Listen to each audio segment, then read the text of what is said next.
And joining us now is Democratic Congressman Adam Smith of Washington State, the ranking member of the Armed Services Committee. Congressman, we appreciate you taking the time. You posted on social media this: Trump is moving in a fascist direction, and we need to stop him, you write. How do you do that as a Democrat when the Republican Party controls the White House, the House, and the Senate? Well, the first thing you do is you be very clear about the message and try to convince the American people of it.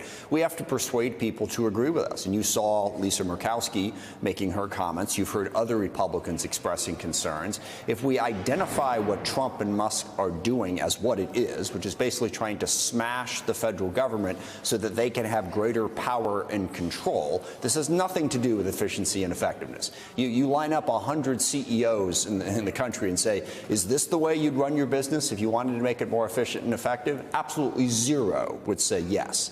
This is about Trump and Musk creating a situation where they have the power to do whatever they want to do, whenever they want to do it, without any checks on that power.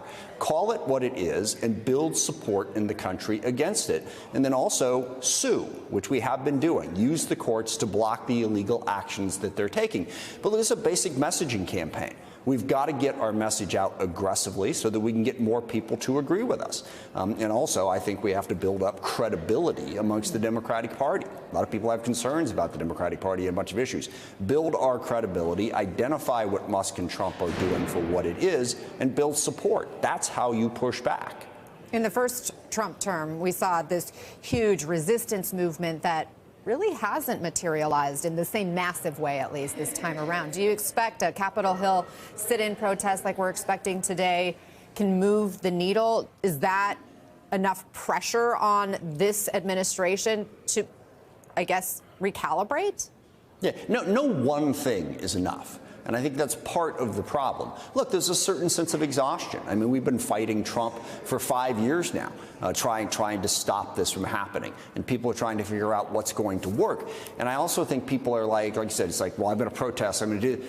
No one thing is going to turn this around. It has to be a series of collective actions and individual actions. And there has to be a fierce desire to get that out, but also not a feeling of, my gosh, if we haven't solved the problem by tomorrow, what's the point? You have to keep at it and do a variety of different things to draw attention to this. And one good example, the budget resolution that's on the floor today. Republicans make two arguments for the idiocy of what they're doing with our federal workforce. One, we got to be more efficient and more effective. As I just said, the way they're doing it is the exact opposite of that. And second, they give impassioned pleas about the debt and the deficit. My gosh, I know it's a little chaotic, but goodness, we have to get this under control because the debt and the deficit are just so bad. And today, they're planning on voting for a budget resolution that is going to increase the debt by $2 trillion over the next decade. This is an absolute lie that Donald Trump is telling to the American people. Call them out on that lie and begin to build support to push back. Well, I have to wonder, we're going to talk about the budget later in the show, the bill that is up for a vote today. I do wonder, though, what the American people really care about, if they care more about the tax cuts that would balloon the deficit, or if they care about a balanced budget. But that's a different conversation. Coming back to what we're seeing with DOGE and the millions of people who have now lost jobs because of this slash and burn strategy, we are reporting some Republicans are now planning to raise these DOGE concerns during a meeting with President Trump today, when the entire sophomore GOP class will be at the White House. Congressman Rich McCormick of Georgia, who had quite the earful at some of his town halls we've covered in the last few days, he told NBC News this: the question is, do we give people time to adjust to their lives? And I think that's my biggest concern, is that we're being compassionate. How do you respond to that?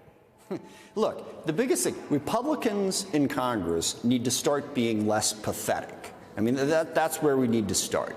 They have turned the entire government over to the cult of personality that is Donald Trump and to some extent Elon Musk. They have completely abdicated any responsibility because they are deathly afraid of saying anything that Donald Trump doesn't want to hear.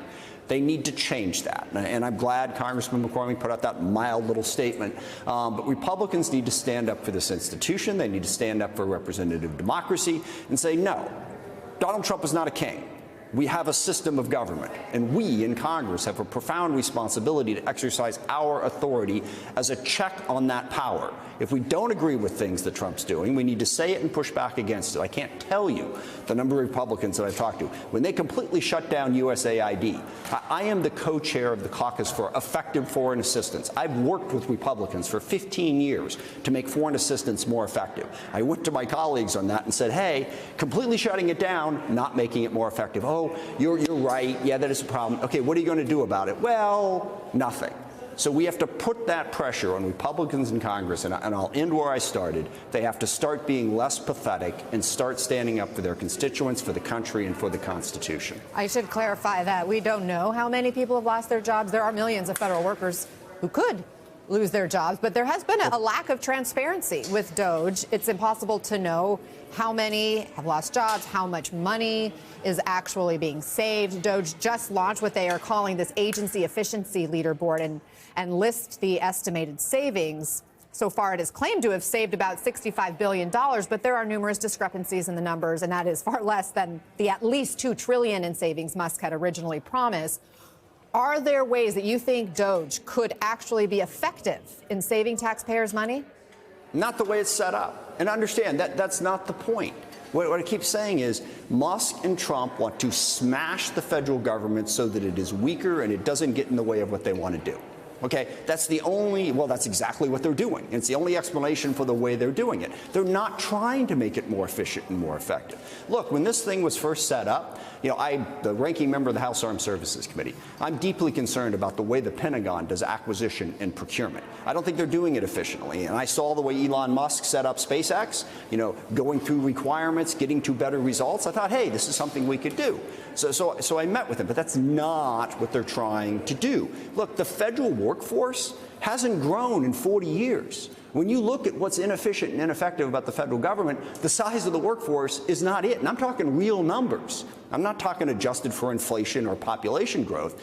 The federal workforce has been flat for 40 years. That's not the reason that government isn't as efficient and effective as it should be. And it's also not the focus of Musk and Trump. The focus is to smash our federal government so that they individually have more power. And it is time we call them out on that and stand up against it.